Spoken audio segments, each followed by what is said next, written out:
I thought I knew what heartbreak was, until my own daughter tried to erase her son from existence, not with a whisper, but with a cold, calculated signature, all while secretly draining the very legacy meant to protect him. But what she didn't know was that some bonds, forged in love and desperation, can't be broken, and some debts, once accumulated, always come due. Before we continue, please subscribe to the channel and write in the comments what time it is where you are now. Your support means the world to me, and trust me, you're going to want to hear every twist and turn of this story, because it's a story about a quiet, retired English teacher who found herself in the fight of her life, not just for herself, but for the brilliant young man who became her whole world. I was 61 years old, recently retired, and frankly looking forward to a bit of peace. My small home, nestled in a quiet cul-de-sac, was my sanctuary. Books lined every wall. The scent of lavender often drifted from the garden, and my days were filled with gentle routines. A morning crossword, a stroll through the park, perhaps volunteering at the library. It was the quiet life I had earned after decades of shaping young minds, of correcting grammar, and inspiring a love for literature. My own daughter, Jennifer, had always been complicated. She'd always had a restless spirit, an insatiable desire for more, a quality I'd always hoped would manifest as ambition, not greed. Tyler, my grandson, was the light of my life, even if I rarely saw him. His father, my son-in-law, had tragically died in a car accident when Tyler was just 3, leaving behind a substantial life insurance policy, meticulously arranged into a trust fund for Tyler's education, managed by Jennifer. I had always assumed Jennifer, despite her flaws, would honor that. I was wrong. It was a cold March evening in 2016 when my peaceful world shattered. I remember the chill in the air, the way the bare branches rattled outside my window. There was a knock, abrupt and insistent. When I opened the door, Jennifer stood there, bundled in a designer coat, a forced smile on her lips. Her new husband, Brad, a slick, uncomfortable man I barely knew, hovering behind her. And then there was Tyler. My sweet, brilliant grandson, then just 15, stood beside them, his shoulders hunched, eyes downcast, a single duffel bag at his feet. "Mom," Jennifer began, her voice falsely bright. "Brad and I are moving to Portland, starting a new chapter. Tyler, well, he needs stability, you know? And honestly, we just don't have the space right now. We figured he'd be better off with you." She pushed a sheaf of papers into my hand, a pen clutched in her other. "Just sign these guardianship papers. It's all standard. We want you to have full legal authority just in case." My heart sank. This wasn't a request, it was a dumping. Tyler, however, remained silent, his gaze meeting mine for a fleeting second, and in his eyes, I saw not just resignation, but a flicker of a warning I couldn't yet decipher. I looked down at the papers. They were indeed custody transfer documents, but something about Jennifer's eagerness, her refusal to make eye contact, felt off. I told her I'd look them over and have my own lawyer review them. Jennifer's smile tightened, but she eventually relented, exchanging a quick, tense glance with Brad before they hurried away, leaving Tyler and his single bag on my doorstep. It was the coldest, most callous goodbye I had ever witnessed. That night, as Tyler quietly unpacked what little he had, he broke down. He confided in me, his voice barely a whisper, that his mother hadn't just abandoned him. He suspected she had been systematically siphoning money from his trust fund for years. He'd seen the statements, questioned her evasions, and had even started doing his own research into legal emancipation, quietly, meticulously. My blood ran cold. My own daughter, stealing from her dead husband's legacy, from her own child. The papers she'd tried to force me to sign weren't just about custody. They were a clean break, a way for her to legally distance herself from her financial crimes, to disappear with Brad to Portland, leaving Tyler an orphan in all but name, and me, an unwitting accomplice. The shock was a physical blow, leaving me breathless. But then, a different emotion began to simmer, one I hadn't felt in a very long time. A cold, steel-hard resolve. This peaceful, quiet life I'd planned, it was over. Now I had a purpose, a fierce, protective fire in my belly. I wasn't just a retired teacher anymore. I was a grandmother, a protector, and Jennifer Caldwell was about to learn that some lines, once crossed, cannot be uncrossed without consequence. The next morning, armed with Tyler's quiet yet damning suspicions and the suspicious guardianship papers, I made a call to a young attorney, Sarah Martinez, recommended by a former colleague. Sarah was sharp, with kind eyes but a no-nonsense demeanor. She quickly identified the fraudulent nature of Jennifer's papers and the serious implications of the trust fund theft. She sprang into action, securing an emergency guardianship for Tyler, then later a permanent legal guardianship, effectively severing Jennifer's legal hold. Tyler was officially mine, not just by blood, but by law, by choice, by an unbreakable bond forged in betrayal. Sarah also advised us to begin documenting everything. Tyler, remarkably, had already started. He told me he'd begun recording everything important at age 16, just a year before she left him, a quiet act of self-preservation born from years of distrust. He had notebooks filled with dates, times, discrepancies. This boy, my grandson, was a prodigy, not just with technology, but with foresight. Together, we meticulously gathered evidence. Sarah located the original trust fund documents, proving Tyler's entitlement and Jennifer's clear breach of fiduciary duty. We opened new, secure bank accounts for Tyler, away from any shadow of Jennifer's influence. Every transaction, every conversation, every communication with Jennifer, no matter how brief or inconsequential, was documented. This was no longer just about recovery, it was about justice. As the legal proceedings unfolded regarding the stolen trust funds, Jennifer and Brad were increasingly evasive, refusing to cooperate, using every legal loophole to delay. They had indeed moved to Portland, making themselves difficult to track. They provided more and more evidence of their duplicity with every missed court date, every flimsy excuse. Tyler, meanwhile, bloomed under the stability and love of my home. My quiet house, once filled with the rustle of turning pages, now echoed with the rhythmic click of a keyboard, the hum of servers, and the occasional excited exclamations from Tyler as he delved deeper into the world of computer science. He was brilliant, a true genius, and his mind, once burdened by his mother's deceit, was now free to innovate. At 17, he developed an innovative online security application, Secure Shop Technologies, which generated temporary, one-time use payment codes for online transactions, making credit card fraud nearly impossible. We pitched his idea to Victoria Chen, a venture capitalist from Pacific Northwest Ventures. She recognized Tyler's genius immediately, not just in his code, but in his vision. I became the nominal CEO, handling the business side, something I never imagined a retired English teacher would do, while Tyler continued to innovate. The company took off, a rocket shooting into the stratosphere.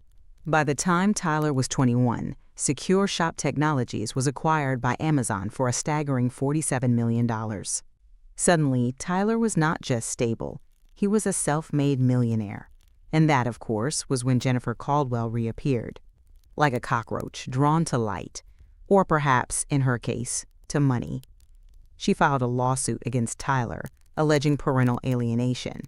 She demanded $25 million in damages, claiming I had poisoned Tyler against her, that Tyler had deliberately cut her out of his life. Her lawyer, Marcus Webb, was a silver-haired shark, charismatic but with eyes that held a disturbing emptiness. He painted a picture of a heartbroken mother, unjustly deprived of her son. The audacity of it was breathtaking. I remember sitting in Sarah Martinez's office, my hands clenched, my initial hurt giving way to a white-hot anger. But Tyler, my remarkable grandson, remained calm. He simply looked at Sarah and said, "I have the recordings." My heart swelled with pride and a fierce, unyielding love for this young man.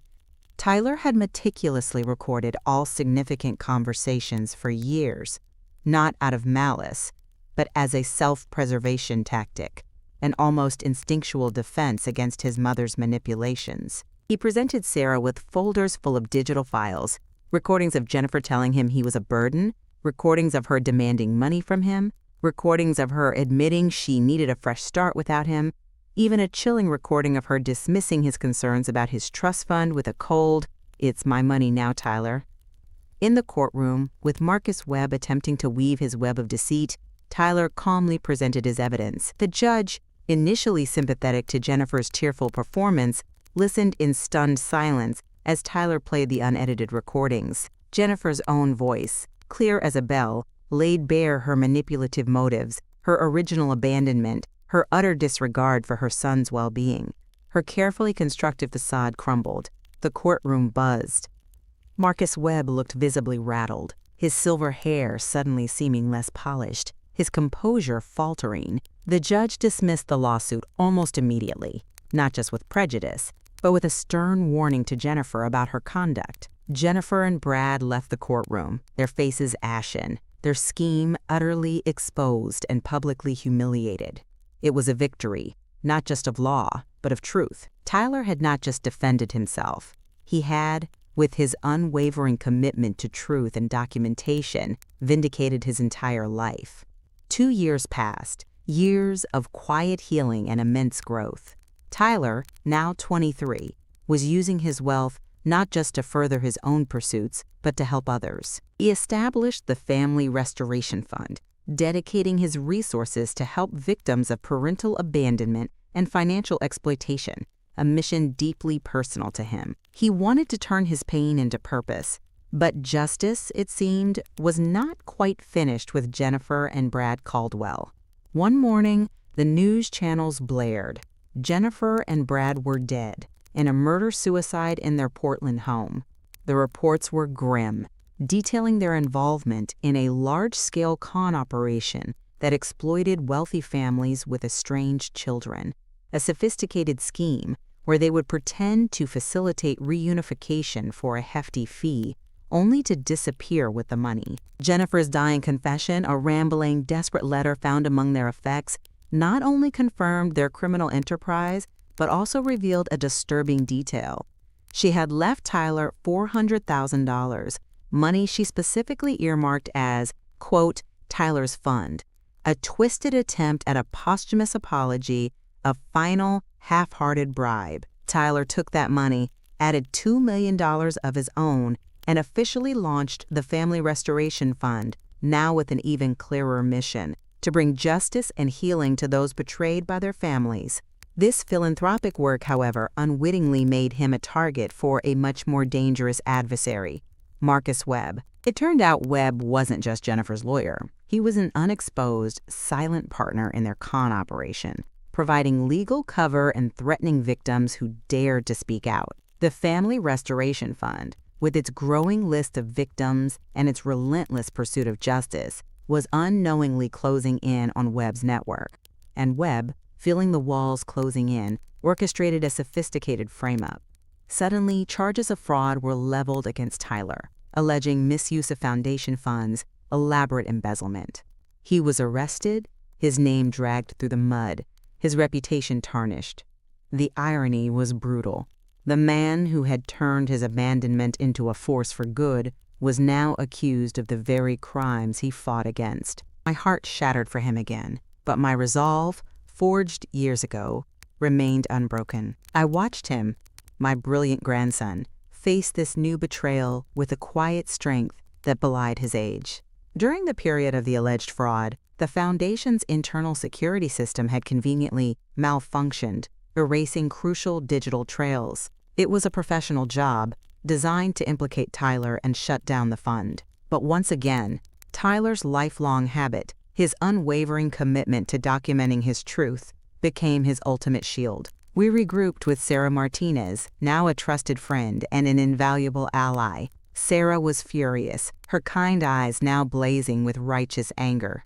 Tyler, despite the immense pressure, remained focused. He pulled out more of his meticulous recordings, dating back years, including several seemingly innocuous conversations with Marcus Webb during Jennifer's parental alienation lawsuit. Webb, confident in his power, had often dropped subtle hints about his network, his, quote, connections, his methods, never thinking a teenage boy would be quietly recording him. Then, a lifeline appeared. Rebecca Santos, one of the victims of Jennifer and Brad's con operation, contacted the Family Restoration Fund, desperate for help. She spoke of a menacing, silver-haired lawyer named Marcus who had threatened her, someone who always seemed to know too much. She even remembered him mentioning a specific legal strategy that aligned perfectly with Webb's known tactics. Her adult daughter, Maria, also a victim, provided an even more damning detail: a specific phone number Marcus had used, which, upon Sarah's investigation, was traced directly to a shell company owned by Marcus Webb.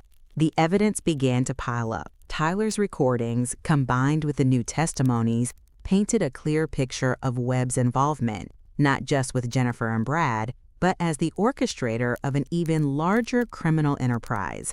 In a tense federal courtroom, Sarah Martinez, armed with Tyler's irrefutable recordings and the damning testimony of the victims, dismantled Webb's carefully constructed lies piece by piece.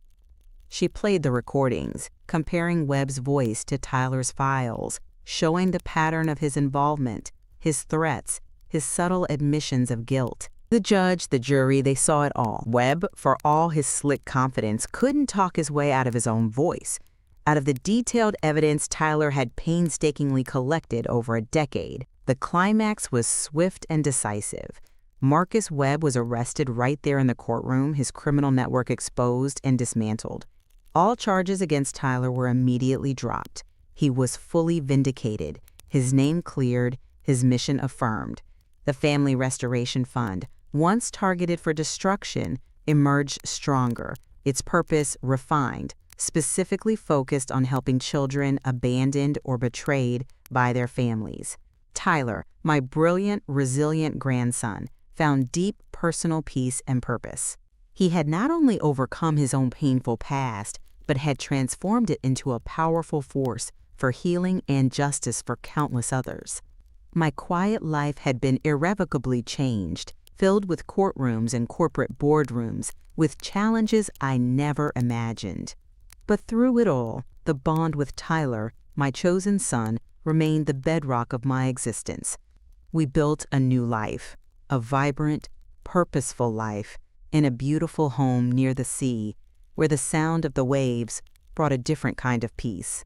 It wasn't a life of quiet retirement, but a life rich with meaning, with a love that had triumphed over betrayal, greed, and injustice. My heart, once shattered, was full, not with glee for the downfall of others, but with profound gratitude for the justice found and for the incredible, compassionate man Tyler had become. If you like this story, please like this video, subscribe to the channel, and share your impressions in the comments. To listen to the next story, click on the box on the left. Thank you for watching.